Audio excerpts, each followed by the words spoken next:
Brian, ano ang dahilan ng ilang mga kandidato bakit nila inatras yung kanilang kandidatura? Yes, Bernard, ayon sa Commission on Election, ilan sa mga posibleng dahilan ng pag-atras nitong ilang mga kandidato na ito ay yung kanilang problema sa kalusugan. Ayon sa COMELEC din, Bernard, posibleng ang pressure mula sa kanilang pamilya ang dahilan din ng pag-atras sa kanilang kandidatura nitong mga kakandidato sa darating na barangay at sangguniang kabataan election. Ayon pa sa COMELEC, Bernard, umatras ang ilang kandidato dahil sa impluwensya na rin ng kanilang kalaban sa kandidatura sa ilang mga lugar dito sa Bicol, lalo na doon sa mga lugar na may mataas na banta ng political rivalry.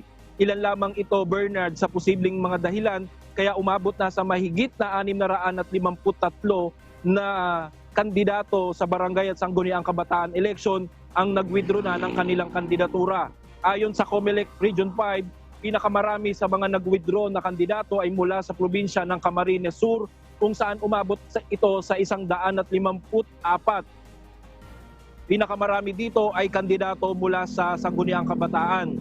Sumunod dito sa probinsya ng Albay na may 149 na kandidato, habang sa Masbate naman ay mayroong 111 na kandidato kung saan pinakamarami sa mga umatras ay tumatakbo sa pagkabarangay captain.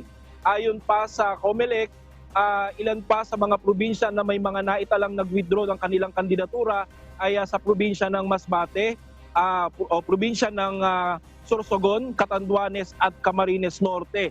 Bernard, sa tala ng Commission on Election, aabot sa 120,219 ang kumakandidato dito sa Bicol ngayong darating na barangay at sangguniang kabataan election o BSKE. 69,105 dito ay tumatakbo sa pagkakapitan at kagawad ng isang barangay, habang 51,140 naman ay kumakandidato sa sangguniang kabataan.